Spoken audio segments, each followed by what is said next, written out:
Say spooky. Spooky, spooky. Welcome to Foundations of Emo, hosted by Claire and Danny. Each episode we take one of our favourite bands and dive deep into their history and origin, reminiscing on our own emo roots along the way. Yay! We did it half and half! I was like, each episode we take one of our, and then I was like, one of our what? What are we taking? As I was saying it, I was like, we're not even taking any bands in this episode. It's a lie. Everything is a lie. It is a lie. Happy Halloween! Welcome to our Halloween special Ghoul evening. Why do I feel like you've been practicing that? Just every day in my life, not specifically for the pod. I know this is a podcast, but you should really see my stunning green fringe that I have going on. Yes, go to the Instagram and check out our beautiful Halloween costumes. I obviously had to pick the cat ears, but it came with a green fringe, so I just had to go for it. And I'd like to point out that we're recording this on Friday the 13th. No! It's a spooky. And I'm wearing a Freddy Krueger jumper, which doesn't go with the theme, but it's fine. It's all Halloween. A skull. Yeah, I did notice that as well, actually. I was sticking to the theme. Yeah. I like it.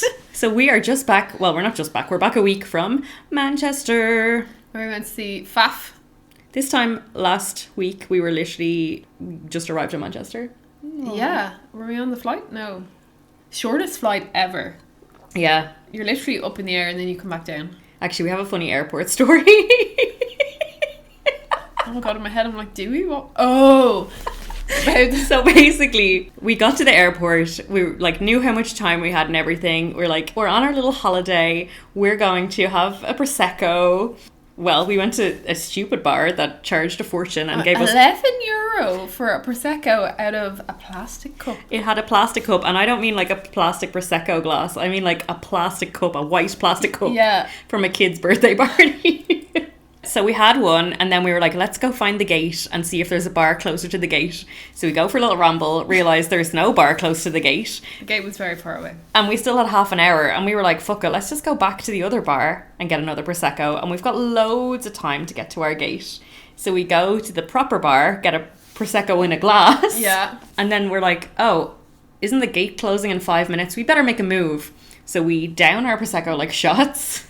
Well, you downed it, that was good. And we start walking towards the gate quite quickly, just to make sure. Yeah, but we weren't panicking. We were like, it's a 5 minute walk to the gate and we have 5 minutes, so we're absolutely fine. And then this couple run past us at the speed of light, and Claire's like, they're on our flight. I knew they were on our flight because I'd been standing waiting for Danny, and when they walked past me, the signs with the gates and all were on them, and they're like, oh, they're in Manchester at this time, so I knew they were on the same flight. They came, like Daddy said, sprinting past us, and talk about herd mentality. Me and Danny were like, oh fuck. So we run to our gate. Obviously they were downstairs and around corners, and it was that scene in Home Alone that when the family are running through the airport. And we get to the gate and we run up and there's nobody else queuing. And your man, you were like, they look quite chill, the two at the gate. And we were like... We run up and we're like, hello, is the flight gone? Can we get on the flight? The guy's like, we haven't even started boarding yet, so you're fine. You can just sit down. He actually used the words, you're a bit early. We haven't... And we were like, what? We thought we'd missed the flight. But all the people that were sitting there waiting must have had such a laugh. And then when they did start boarding the plane, we had to casually go up and be like, it's fine, whatever. We don't care if we miss it. It's totally fine. We're chill. But anyway, it was a very, very short flight. I was going to say uneventful. There was turbulence. And for those who don't know, I have a severe fear of flying, and I just know the air hostess was handing me my drink and I looked at you and the plane was going up and down and up and down, and you just looked at me, you're like, you okay? And I was like, no, I'm having a very, very bad time. But then it was literally 10 minutes to landing after that. So as she was handing you your wine, it was like, please get ready for landing, and I'm here like, oh no. We got there. We did get there. And then Manchester was nicer than I expected. Is that offensive to Mancunians? I don't know what I was expecting. It was very how do I say this without there was nothing to do. Yeah, but I feel it was similar if you just had a wander around Dublin city centre. If you came to Dublin, there probably true, wouldn't be much to do. Yeah, I think it had a really nice vibe. We found Affleck's place or Affleck's arcade if you have ever been to Manchester and you're a big smelly goth like us, you'll have known about it, because I've had several people say it to me since. That place is cool. That Super was really cool. And then that whole area is all full of vintage shops and record shops and everything, and it was just good vibes Yeah, that around was there. a cool area. Cool people as well. Yeah, it was nice. Except everyone was having a pint with their breakfast, which was just bananas to me. We were like sitting there getting breakfast, and everyone was drinking coffee and a pint. Yeah. With a fry. At like 10 a.m. on a Saturday morning. Yeah, there was a match on, so maybe the match was at 3 o'clock. Oh, listen, each to their own. And then we went to see Funeral for a Friend. To say I had the best time. It was so good. Now, it was the 20th anniversary of Casually Dressed and Deep in Conversation, so we knew they were going to play the entire album. We weren't 100% sure if they were going to play it in order, because obviously their bigger tracks are all at the start of the album, so we didn't know what to expect, kind of. But they just started from the beginning and went through it. Yeah. And it was brilliant. It was funny because a little bit through it, Matt stopped and was like, I have to check the set list to see what's next. And he was laughing and was like, you probably know what's coming. Yeah. But obviously bands don't usually play their entire album from start to finish. Yeah. So, and it was the first night of the tour as well. But it was just like, as soon as they came out and played that first song, I was like I turned feral when they come on. I was like, standing there all casually dressed, casually cool. And then we started singing. I was just like, something just takes over you and you're just singing along, like screaming the words. So good. I just think we have so many Funeral for a Friend memories, and like that's such a big part of like my teenagers, that album. Well, their first two albums really. I was just like, oh my god. And I listened to the Sappening podcast. They had two of the lads from Funeral for a Friend on it, and they were kind of like, what's the plan? What's Funeral going to do next? Because technically they're not even together, but they just came to do this reunion tour. And they were like, oh, we'll just see what happens. Like, we like meeting up and playing every now and then. Because they did it for a charity thing a couple of years ago. And they were like, sure, ours is 20 in 2 years' time. Oh my god, we have to go to that. And I was like, oh my god, if they do that, I'm going. I don't care where. I'll go. Sheffield, hopefully. Because we need to go to Sheffield. Our life goal is to go to Sheffield, just to go to the... Ollie Sykes place. His bar and restaurant. But they did say at the end, he did say that they don't know what they're doing next or like what the future holds for them, but they just like coming together and playing music. I was like, I like when you come together as well. They're so cute because they're obviously they're Welsh. Their little accents. They're like, we'll just see what happens. That's not an Welsh accent. Oh my god. What was that? But they're just like, we'll see what happens, and they just seem real chill. They're like, oh yeah, someone else will come up and we'll do something else. So I don't think I was expecting that many people to be at it. I think my favourite part was like everybody knew every word. Yeah. The audience were so good. There was a guy and his girlfriend beside me, and like I nearly had my arm around them at one stage because like we were on such the same vibe. Yeah. I was just like, yes! They were singing every single word. I was not on the same vibe as the girl beside me. She seemed to be real aggro. And I was like, what is your problem? She wasn't actually there at the start, so she must have like swapped places with someone, or I don't know, the person beside me actually left. But like, she was really like protective of her space, if you know what I mean. And I don't think I'm that annoying. Like, I like to think I'm not one of these people that's like bashing into everyone and everything. But I was like, there's enough room for everyone. Just chill out. You don't have to be squash me in the way with your big elbows. But it was an amazing gig. Like, I will say, I don't know, I was going to say we, I don't know, I have to speak for you as well, but like, Matt's voice, not quite there, but at the gig you don't hear it because everybody's singing along, so you're not listening, like you can only hear your own voice singing. But when I listened back to the recordings, I was like, because you had said this to me before we went, that apparently his voice is terrible now. I was like, I'm sure it's not that bad. And when we were there listening to it, I was like, I think I turned around to you and said it. I was like, his voice is amazing. It's just so good. And then we listened to videos and I was like, maybe it was my voice I was hearing. That was amazing. I thought I was mad. But also, then I have to kind of think, sure, the lad's like, what, in his 40s now? They're like mid-40s now. Do I really care if his voice is not the same as it was when he was 20? No, I'm not there to hear his good voice. You know? But yeah, I would definitely recommend go see them. I think this is sold out, and probably by the time this goes up, it's probably over because it was a pretty short tour. But if they do tour in 2 years, go and see them. The vibes are immaculate. Also, we're going to mention the like unexpected surprise. Unexpected surprise. The surprise is always unexpected. What? Like The ship song. So they obviously played the album from start to finish, and then they were like, you know, doing the one more tune kind of thing. And I don't know, the way the band were acting on stage, I knew they were going to do something else. Yeah. But I was like, oh my God, that album's over, so they could play anything. Yeah. And they played Streetcar. Oh, they did this year's Most Open Heartbreak, first of all, which I like nearly... Yeah. There was nearly poo on the floor. Like, I was so excited. Did they not start with Streetcar because they came out and they had the phone ringing? And we were all like, I can't feel the same about you anymore. Hello? I can't feel the same about you anymore. I don't know. I feel like they did this year's Most Open because I felt like they were going kind of in order because that's my brain started trying to figure out what they would play next. Oh, right, okay. So they played this year's Most Open Heartbreak, Streetcar, and then Roses for the Dead. No, then Into Oblivion. Did they? From the Ships album, yeah. Yeah, because I was thinking like it's in order like that. And then everyone left. Loads of people were like, well, this must be their last song. It's the fucking Ships song. We're leaving. So loads of people left, and I'm not gonna lie, like I kind of jammed along to it. I was like, There is video evidence of us singing along to it as well. It was actually quite good. And then they played another song afterwards, and I was like, no, everyone's gonna have missed this because they played History. No, History was what they closed on. Yes, yeah. They played Roses for the Dead and then History, I think. Yeah, so good. 10 out of 10. So impeccable vibes. Buzzing for our next trip, which is in less than 2 weeks. Like a week and a half. Jesus Christ. Can't cope. Like, jet set life is not for me. Yeah.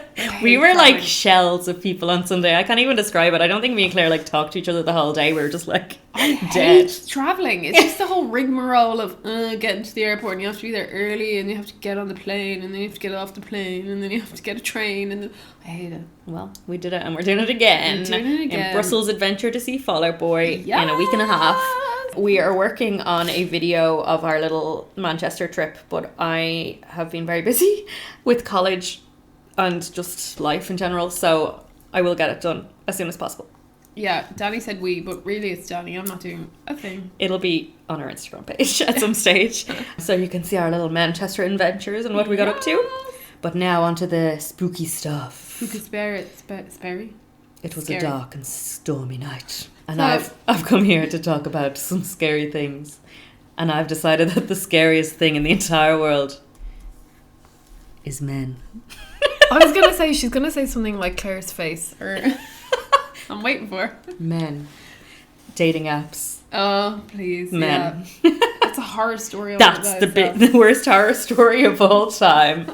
No, but really, we're here to talk about Halloween and scary stuff.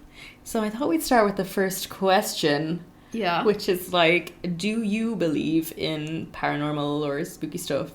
Ghosts? Have you ever had any experiences? I think I had an experience, but then I think back on it, I'm like, did I make that up? Was that a dream? I don't know. I always maintain that I like looked out my window and I can't even say this now because it sounds so weird. Saw a man dressed as like, oh, maybe it was a dream. Do you remember? Do you remember your man from Hocus Pocus in the white shirt and the like leggings, the one that does he get turned into a cat? Zachary Binks? Yeah. Is that what he's wearing? Yeah. Like that kind of old-fashioned... Yeah, looked out my window and saw a man wearing those kind of clothes standing there. Then he was just like gazing up. And he turned and walked away. And I was like, that's a ghost. Actually, that reminds me, Indy the other day, I was trying to wake her up for school and I was shaking her and being like, come on, get out of bed, come on. And she turned around to me and she goes, he had spaghetti eyes.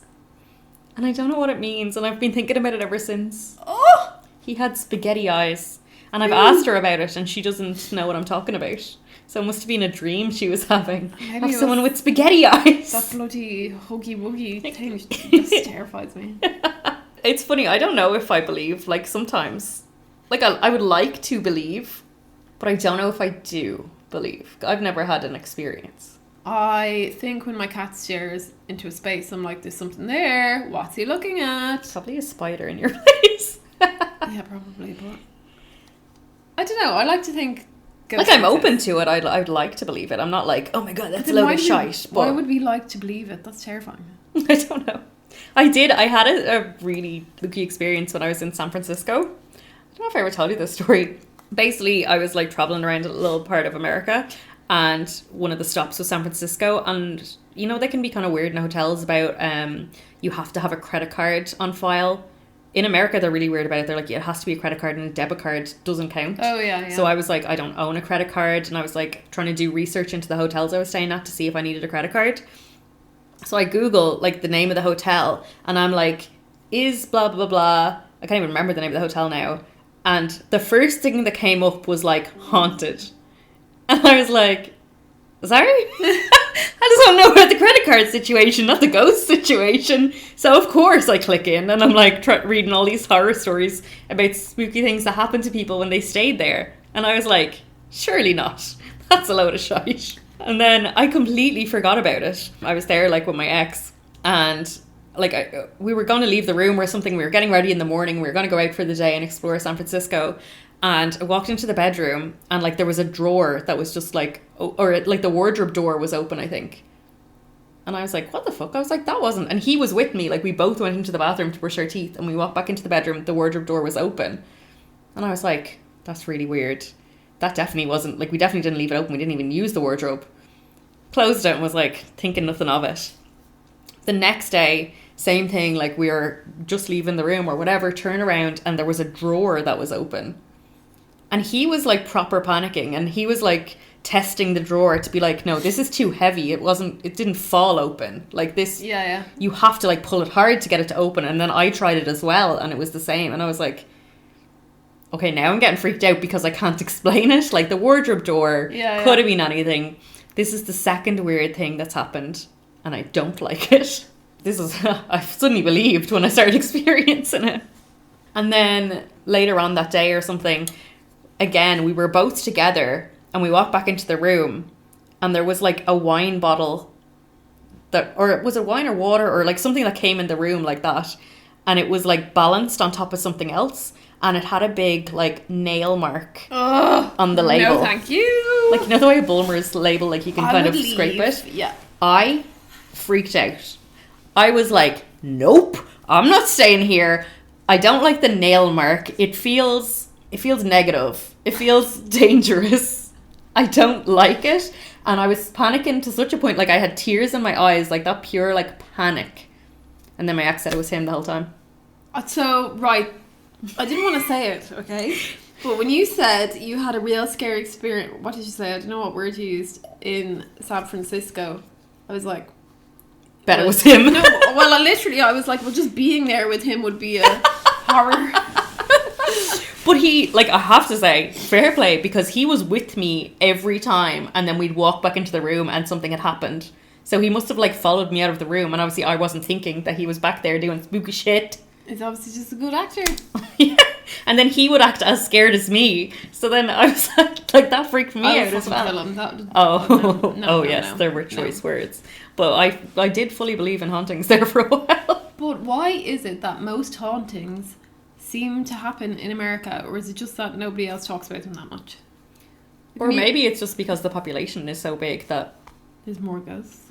Because there's definitely loads of like Japanese ghost stories and stuff like that as well. That's so true, yeah. I think it's just bigger populations. Mm. And then we've got so many Irish legends about banshees and the puka and like things like that. So what's the puka? Don't really know the story, to be honest. It's in one of Indy's books. So will we tell a spooky story that we've done research on? Yeah. So we tried to look up some music-related ghost stories for the pod. It was much harder than you would think. Yes, because a lot of the bands that we like, or in this genre, have written a song called Ghosts. They've written something to do with horror. There's one of the band names will be Ghost Stories or something. In fact, I think there was a band called Ghost Stories. So when you were looking it up, it was like all this band. And I was like, no, that's not what I want. ASMR. Yeah, that's a real satisfying sound. So the ghost story I have is from Winston McCall from Parkway Drive. Are you ready? I'm ready. So Parkway Drive were on tour and playing in an old music hall called Kane's Ballroom, which has all these portraits of old cowboys and cowgirls around it. So Winston McCall, the singer, said his wife was actually on tour with them and she refused to even go into the venue and stayed on the tour bus because she thought it was so creepy. So when the band were on stage, Winston kept feeling something tugging on his shirt. And he said it wasn't that weird because normally... Gave me the willies. normally that does happen because he blows so many mics during the show that the tech will be like pulling at him to give him another mic. But he said he kept feeling it and turning around and there was no one there. So after the gig, he was talking to the sound guy, and the sound guy said he had actually left after 3 songs because he felt someone pulling at his shirt. And when he had his hands on the mixing desk, he felt hands on top of his. Oh no! Moving them. I don't like that. And then he said something. Me, I don't really believe in anything. Oh, no! Like, imagine that sensation of. No. I don't want to. Something like on top of your hands, moving it. And then apparently something pushed him over, so he was like, fuck this, I'm out. And then the venue staff told him the place was haunted by a lady in red and pulls on shirts to ask for help. No. Terrifying. And if you look up the venue on Wikipedia, it's one of the 10 most haunted places in the US. Apparently it is a really haunted venue, and there's all these stories of like people seeing this lady in red and stuff like that. So, no thank you. Nope, out of there. Oh, the idea of the hands really freaks me out. I suppose that's kind of like a Ouija board, like, because they're supposed to exactly what I thought guide of. you. Yeah. So tell me about your like Halloween memories. What Halloween memories? Thanks for the memories. Do I have? Yeah. Like, do you have like a best Halloween you ever had, or like something like that? I love Halloween, but I don't know why. I love like the atmosphere and all the kind of lead up to it and all the things associated with it. And I used to always, for some reason, think I had to have like a really cool costume. Like, it couldn't just be like a witch. I had to be like something cool. And I distinctly remember, I must have been like 8 maybe, and I dressed up as like some snow queen or something. I painted my face white and wore blue lipstick and a tiara. And then I stole a dress off my mom, which turned out to be her wedding dress, which I didn't know. And put it on and was like, I'm an ice queen. And I just thought I was the business. And it was a pretty cool costume, actually, now that I look back at it. And then one year I dressed up as Dead Riding Hood, which I thought was great. Not enough people saw it for it to be appreciated. Yeah. Hate that. Hate a waste of a good costume. Then there was a year I did the typical, was that like a dead angel or something? An emo angel? Something I don't fucking know. And then I was Medusa one year. That's cool. How did you do that? No, not very well. So you're like, I always had to have the best costume. It was shite. So I did like oh yeah, so there's a makeup thing, you know, that like netting for like fish net tights. I just like put it on my face and like did green on it so it looked like scales. But you didn't have like snake hair? I did kind of, as in I had plastic snakes, which I think I put on like a crown or something, and then I wore like a green dress. It was fine. Like, I mean, I tried, but not as... Oh, I was Poison Ivy one year, which was cool, but only because I had red hair. Yeah, I wanted to do Poison Ivy a couple of years ago, and I bought like clothes to wear, and I just needed to buy some ivy, and like I had this whole makeup look planned, and it was going to be unreal, and then it was COVID, so there was no Halloween.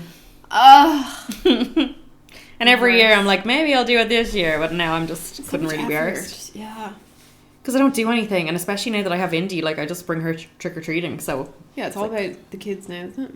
I have like, did a skull face one year, like to bring her trick-or-treating and, you know, stuff like that, but yeah. It's a lot of effort. I'm not there for it.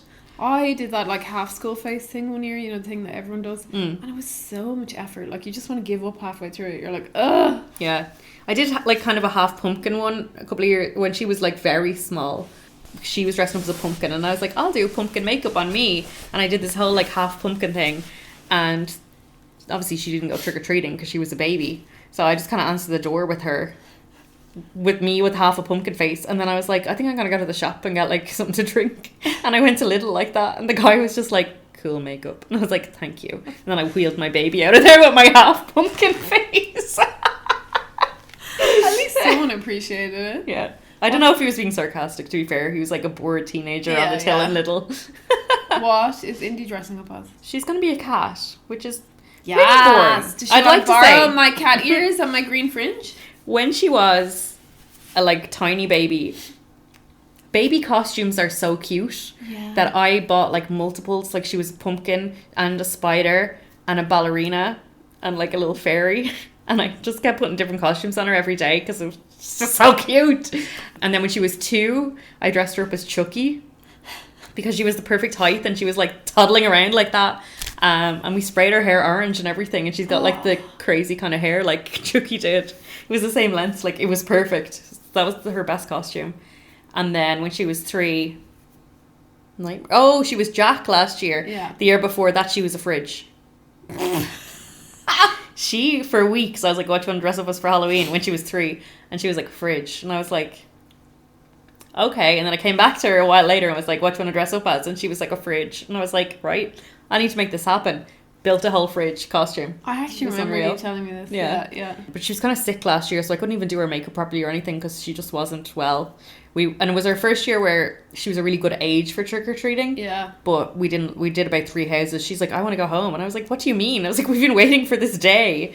And then she got home and threw up, so she just wasn't well. And then this year she's like a cat. And I'm like, oh, that's kind of fine.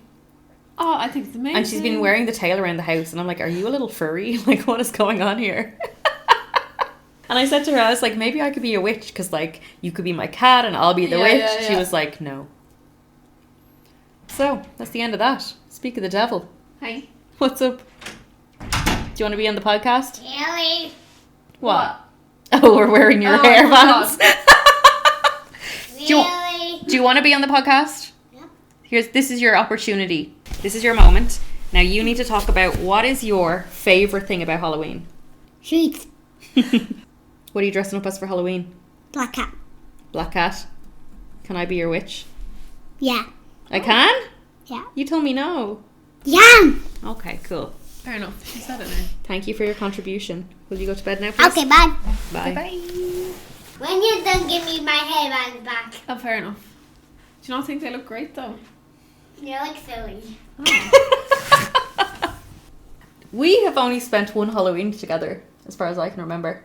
Oh my god, did we spend a Halloween? I'm sorry, I can't remember. It was a house party when we were like 16 or 17. What did we dress up as? I was dressed up as the girl Violet from The Incredibles. What was I dressed up as? I can't remember. I've been trying to think about it all day. Was I there? Yeah, it was one of your friends' parties. I didn't even know whose house we were in. I don't think it was. It was. Whose house? I don't know whose house it was. I can't remember, but it was one of your friends. I know I didn't drink at the time, and I was drinking my Kick from Tesco. That was like, oh my god, do you remember Tesco Kick? value Red Bull. Hilarious. Oh my god, I blocked that out in my memory. And it was like the worst costume ever. I wanted to be Violet from The Incredibles because I had a big fringe and she always had her hair like over her face. So I was like, this is perfect. And I just did nothing about the costume really. And then I didn't even have like the mask. So I just drew it on with eyeliner, just black, like over half my face.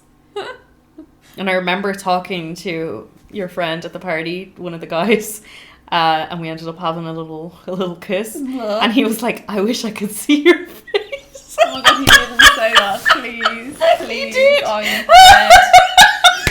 No. Because half my face was just eyeliner. The other half was a fringe.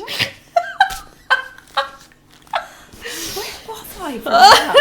It's kind of ringing bells, but then I'm like, what did I dress up as though? I don't recall. Not one of my cool costumes. Would that have been Dead Riding Hood? No. No. Should have been though. I don't know. I gave up on costumes after that. I went through a phase of just being like, oh, I'm an army girl. I'm a I was a slutty unicorn witch. for my 30th birthday because my birthday is around Halloween, so we usually like to do things. But to say I put so little effort in, I put a pair of pajamas on me that had unicorns on them, and I got a hairband that had. For your 30th, you wore pajamas? Yeah. That's how I roll. You went into your 30s how you meant to go on. Exactly. Pure comfort. I respect it. Do you have a spooky story? I have a spooky story. It is about My Chemical Romance when they were recording the Black Parade. Who else would it be about? So, just a little side note, when I was doing my research, I found out that Frankie Iero is a massive fan of Halloween, and he was born on Halloween. It's his birthday. I think I knew that. And he has Halloween tattooed across his knuckles. Oh, that's so cute. Which I think is cool, and now I'm sad I have well read. That's not spooky. So basically, my chem wanted to go to a cool location to record the Black Parade, and they settled on the Paramore Mansion in Los Angeles. which is allegedly Sorry, yawning. haunted. I'm telling you, it's always in America. So the Paramore was built in the 1920s for a silent movie star and his oil heiress wife. However, the estate was touched by tragedy right from the get-go when the aforementioned oil heiress wife was mortally wounded in a car accident on nearby Mulholland Drive and died of her injuries in the mansion. Her husband, mad with grief, could no longer bear to be in the home, and it began to cycle through many interesting lives. So during the years, it was an all-girls school, then a convent for an order of Franciscan nuns who later housed orphans there, before becoming what most old mansions eventually become, a wedding venue. Oh, I thought you were going to say haunted. That as well. There were a few movies shot there and then some TV episodes, but one thing everyone agreed on over all those years was that the place was haunted as fuck. This is literally an article And I they read. were like, let's go there. So obviously they're like trying to get some vibes going for the Black Parade. Yeah. Like, let's go to a haunted place. And wait till you hear what happened. So almost immediately the band realised they had made a grave mistake. In the liner notes of the album, the band describes how oppressively awful the vibes in the house were. There was an unshakable feeling of dread that lay heavy everywhere, and often they felt that they were being watched. Upon arriving, bassist Mikey Way was filled with a strange feeling, a discomfort that eventually caused him to temporarily leave the band. What? Yeah, this story is wild. So Mikey was already battling serious mental health concerns at the time. He had depression and drug and alcohol addiction, and he visibly deteriorated during their stay in the mansion.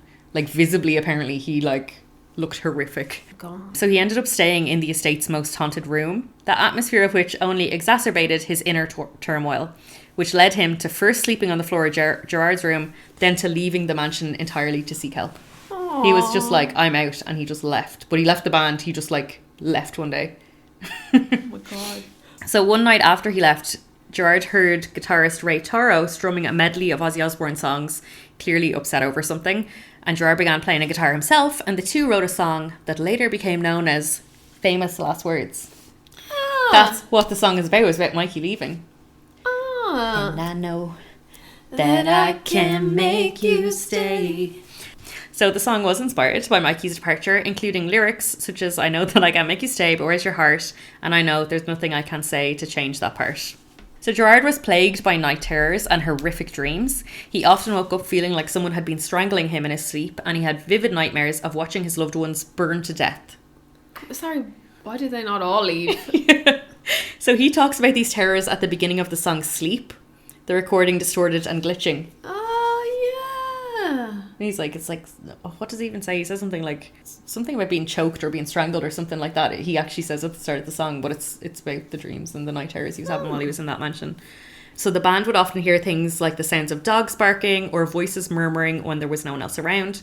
Doors would slam in empty rooms, and on more than one occasion, the band returned home from a night out to discover every bathtub in the place had filled mysteriously with water. Like, I would just not stay. I don't like that. That I would don't know be- why that creeps me out a lot. Are we sure this isn't Mikey going around? doing it all? He never left. He Wait, was just hang there on. like, Hang on, is it your ex? Is that the twist? That's it. It was my ex all along. So Ray swears he once saw a ghostly apparition at the end of a dark hallway. The house was always cold, despite being in Los Angeles, and they brought in space heaters to fill the cavernous ballroom they used as a practice space.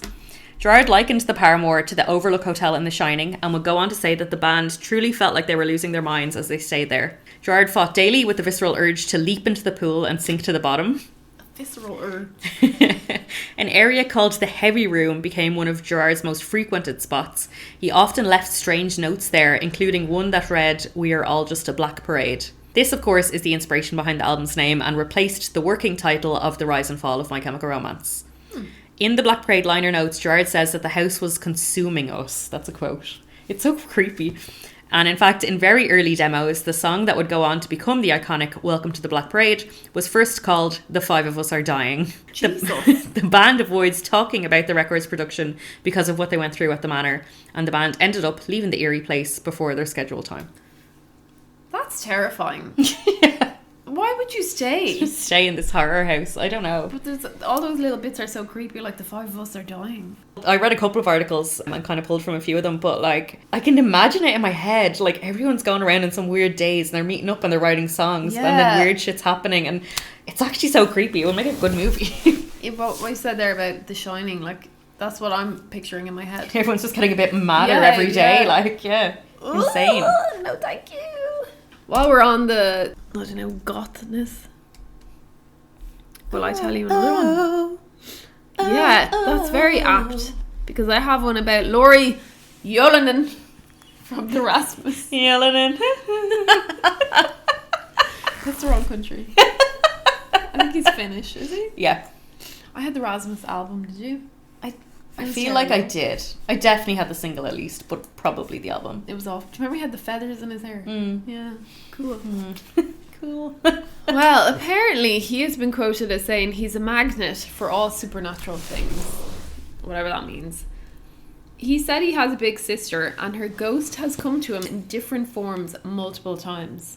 Is the sister dead? So I was confused when I was reading this.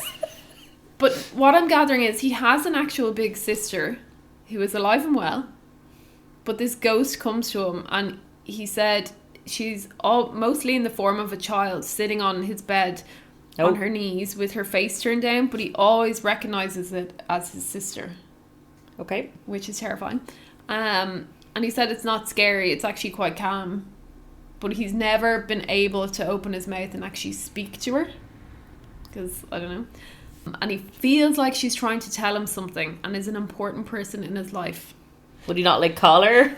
Like, hey sis, were you trying to ask you something last night? You were in my room again. But he said, because when I read it I was getting really confused, because he said she introduced him to all the bands in his youth, such as Nirvana, and she's even the one who encouraged him to start singing in a band. And I was like, his actual sister or the ghost?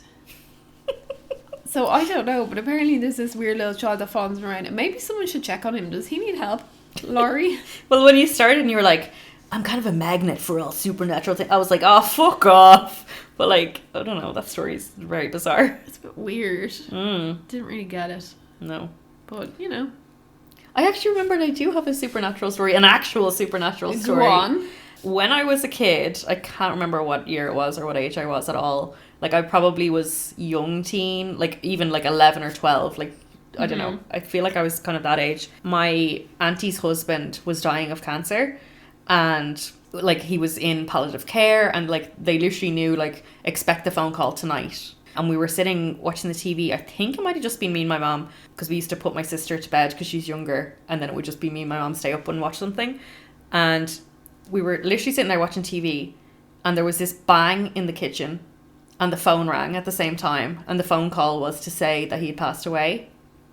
And when we went into the kitchen, there was like a sliced pan like in the middle of the kitchen floor. Sorry. I know, it's so random. And like I've told people the story and they're like, and was bread significant That's to what I him? was about to say. He really liked bread, so we knew it was him. But like, it was literally in the middle of the kitchen floor. Like it had fallen off the press. That's what the bang was that we heard. Was the bread falling. But like, how did the whole pan fall? Like, it was on the press. Like, it made no sense. The bread bandit is on the loose. That's when my uncle became the bread bandit after he passed away. Yeah, but it was like an unexplainable thing, and the timing was like we heard a bang and then the phone rang. Yeah, because we were so freaked about it. Not freaked, but we were like, he sent us a message. What would the message be? He died. Oh, God. I have to tell you this really funny story, actually. Well, it's not a story. I was looking up Halloween costumes. See, Hayley Williams obviously dressed up as Chucky because she's got ginger hair. But Buddy Nielsen, so he dressed up as a pimp, which, I mean, would you expect anything else? But he also once dressed up as a dead graduated pickle. What's a graduated pickle? Like one that's graduating from high school. Sorry?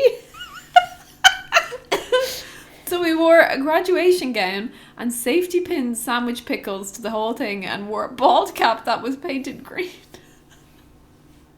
Is there such thing in food as a graduated pickle? Like, is that what he was doing? Was it like a pun? I don't know. But why was it dead? This was pickles? This is the best thing I've ever read. A dead graduated pickle. Okay. He's actually, everybody should go and follow him on social media. His social media is the best. Buddy Nielsen from Census Fail, he's just playing this game where he's just says the most insane things and posts the most insane things that he can think of. And like, because he's getting such a reaction, he keeps doing it. And it's not controversial things a la Ronnie Radke. Like, he's just being so funny. Like, what I love about him is he's so honest about his kids. When he's like, they're hard fucking work. Did you see when he put up his son was like looking for his mom? I never see his Instagram. You always send me his Instagram, but I always see his Twitter. Funny. So he said basically, I forget his younger kid's name, but he didn't want to like take a nap or anything, and he was looking for mom. So then like the next 3 clips were just him with the son like devastated or like bawling, crying, and the background music was "Mama." Ooh. But I sent you some meme that he posted on Twitter, and it was about like Pornhub or something. I can't remember. I don't know. It's just like he just posts things like he's, I don't know. Like they're not controversial or anything. They're just gas. Yeah, just like it was a picture of him sitting on a couch. Oh, it was something about like not being able to pay for something or something like that. And then he posted a picture of himself and the Pornhub logo in the corner, like as if he was going to pay for the services with sex or whatever. But like it's just like post mad shit. And people So are like, fucking "Are funny. you okay?" And he's like, "I'm having the time of my life. I'm grand." Do you have any plans for Halloween this year? No, it's a Tuesday. It is a Tuesday. Oh, I tell you, it's my work anniversary. How sad is that? That's exciting. I started in my work 6 years ago. Yay. Ooh. That's about it, really. I have something scary planned for Tuesday. Going to my work. I was like, no, Every because we'll day is just a be horror back from show. Brussels. Yeah.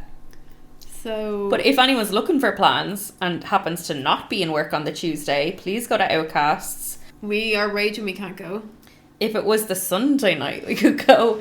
But unfortunately, it's the Monday night, so I am in work on Tuesday, so I can't go. Because we're old. But they're having a big spooky Halloween special. It's going to be unreal. I cannot wait to go to the next Outcast that I'm actually like free and able to go to, because I haven't been able to go. For the last like 3. Every time we text each other and we're like, oh, it's on this date, and then it's like, oh, I can't go because this, I can't go because this, I can't. So we haven't been able to make it, but I'm like chomping at the bit. I want to go again. Any Irish person that has not been, you need to go. Yes, if you want a dance floor where you're like screaming along to Linkin Park and Fall Out Boy and Just having a good time. Yeah, it's With like the people wedding who- we were at all over again. Yeah, people who are on your vibe. And of your age as well, I felt like it was very age appropriate. Yo, we didn't, speaking of age appropriate, we didn't talk about Loveless. Loveless, we went to see... Speaking of age appropriate. Sorry. Sorry, because when you were like people your age, everyone at Loveless was like fucking 20 years younger than us. Yeah, so we went to see Loveless the Tuesday before we went to Manchester. We saw them in the Green Room in the Academy, which is such a good venue love that because it's venue. so small. And everybody there was 10 years old, to the point that the venue wasn't serving alcohol. Mm-hmm. Mm-hmm. And what's your man, the lead singer's name? Julian. Julian was drinking a beer on stage and he was like, "Oh, sorry, I didn't know this was like a dry gig. I feel kind of bad drinking a beer." And he goes, and I look out on stage and there's not one child here. I was like, what the fuck? Everyone here is a child. What's he talking about? I think he's a baby. I actually don't know what age he is, but he looks really young. Everyone there was super young, like, but you know what? I was looking at them, not that I thought of well, maybe I did think of myself when I looked at them, but when you were that age and you went to gigs and you were a bit weird, like I was a bit weird in school, I'll admit that. And I mean weird in the sense that I just didn't really know how to like be myself or whatever in school. There is those years when you're a teenager where you're really just trying to figure shit out. Yeah, and you just felt weird, and like when you were outside of school with your friends and you could dress how you wanted and listen to like the music and stuff, you felt cool. But then when you were in school, you just weren't like that. You weren't that confident.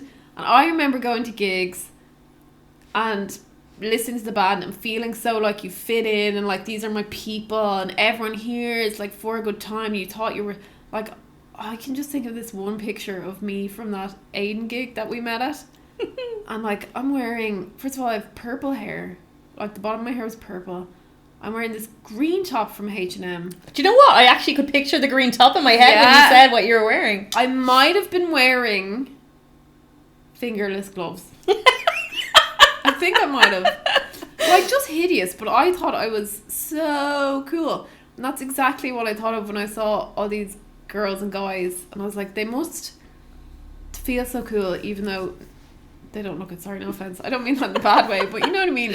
And then also because Loveless seemed to be so inclusive, you know, they had the Pride flag and man was wearing the Pride band.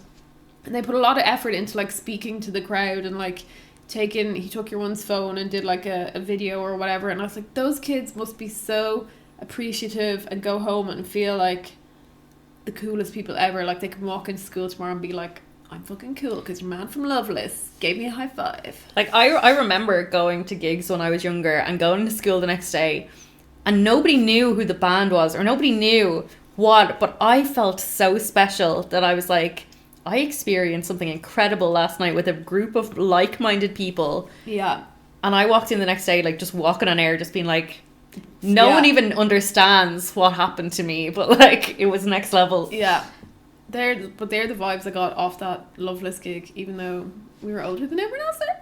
Older than everyone. Speaking of, like, being an awkward teenager and all, I remember I went through this phase, so I didn't... Not a phase, Mom.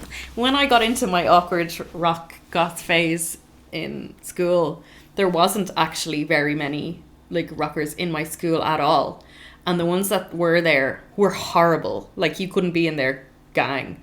Where I always thought that the rock scene was supposed to be very accepting. They were like too cool for school. Like, they wouldn't, like, I couldn't sit with them basically. You can't sit with us. So I made friends with this girl who was really nice. She was very odd, and to the point that like I hung out with her a lot, and I liked her, don't get me wrong, like but like I feel like we only hung out because we didn't have anyone else to hang out with. I don't feel like we were vibing, you know. Yeah. She was just real awkward talking to me, and we were supposed to be friends. Like, it was, I don't know, it was weird. And then we somehow made friends with this guy called Gary. Shout out to Gary if I ever match with you in a dating app. And he was really strange as well. I think we found him on vampirefreaks.com or MySpace or something. But we used to hang out, the three of us. And then it was Halloween. So I dressed up as Marilyn Manson, and I dressed up as like Twiggy from Marilyn Manson, and then Gary dressed up as somebody else from the same band. And we just like, we didn't go trick-or-treating because we were too old. We just like hung out in costumes. And then I think had a sleepover in my house, the three of us. Dressed up as Marilyn Manson. I dressed up as Marilyn Manson. You can cancel me. There are photographs. I don't know where they are, but like I can see them in my head. I think they were with a like flash camera. Oh yeah, like a disposable camera or something. So they're all like really washed out looking. And then there's all pictures of us after like sitting around in pajamas. Aww. But it was just really weird. But that sounds wholesome. It was very wholesome because we didn't drink. Like we were wholesome children. But that's nice that like you were friends, even though it's probably like a bunch friends of convenience rather than like anything else. But there was like no one in my school. There like who was into that kind of music. Maybe like 3 people or something. But there was a community of us out there. You know? We were going to our all ages gigs at the weekend. Yeah, so cool. Living our best lives, going to shows, seeing Aiden, seeing I don't know. Who else is Bayside? Bayside, the sleeping. Also, Claire, if you didn't go bathroom, you can go on mine. Oh, thank you. Because I also, in case it's a little bit stinky, I have an air freshener. It is behind. Just to let you know, it's behind in my toilet. Thank you so much. Thanks. And in case you might trip, just to let you know, my stool is by my hand. So when you're like watching your hand, I'll just call me and then I'll move it. Okay? Thank you so much. Bye. So, Danny's daughter just told me I could use her bathroom because in case it's a little bit stinky, she has an air freshener in there. I feel like you've used her bathroom before. Oh, gas child. Any last words of horror for this Halloween episode? Just that I love Halloween and I love everyone and I love music and I love gigs and Why did we wrap up into this very wholesome episode about like acceptance at a gig? I don't know, I think doing this podcast just brings back all the nostalgia and like we're having the time of our lives. We actually are. We are. And I can't wait for our next Brussels adventure. Oh god, do I have to tell you what band I'm doing next now? Yes. Oh, I feel like you're gonna hate it. I feel like I know who it is. Go on. Go on. No, you tell me. How do you know who it is? Tell me, I'll tell you. Why? What makes you know? Just tell me. Like, I don't want to do them, but now I've committed to them in my head, so fine. I'm doing Simple Plan. Okay. I feel like you said something at the gig. You were like dancing to some song and you were like, this is the band. This is our next episode or something. So something came on and it was a Simple Plan song and you started going, I'm sorry, I can't be perfect. And I was like, Rick, change the subject. No, I don't know. I thought you were singing The Great Escape. And I was like, they're the next band that we're doing. And so I thought it was them the whole time. Glad I didn't start listening to them. That was a joke. I wouldn't do them. But I do love that song. But yeah, I'm going to do Simple Plan. Okay. I think they came on in one of my playlists and I was like, I used to love Simple Plan. Again, they're one of those embarrassing bands to listen to. I never got into them, so this is going to be new for me. But I did listen to their album and then I was like, I know all these songs. And I think they have very few albums, so... Yeah, I was just about to say, how many albums do I have to listen to? Because I've been back in my Fall Out Boy phase, trying to prepare for this. Yeah, so I don't think there's many. It's fine. So I hope you enjoyed our spooky Halloween episode. Ha, ha, ha, ha. Please tell us your paranormal experiences below, or come over to our Instagram and talk to us there, because you can't really talk to us on Spotify or Apple Podcasts or whatever. But you can leave us a review, which you should do. And you should also follow us on Spotify, because you can do that also. Yes. And you should also go to Outcasts. Go to Outcasts. Follow us on Instagram. Follow us on TikTok. We're Foundations of Emo on both of them. And on Twitter, we're Foundations Emo. I only follow Buddy Nielsen there, so I don't post anything. You should also follow Buddy Nielsen. Follow Buddy Nielsen. He needs the support. He needs some more followers. Yeah, that is our spooky episode. So we will talk to you next time. Okay, bye.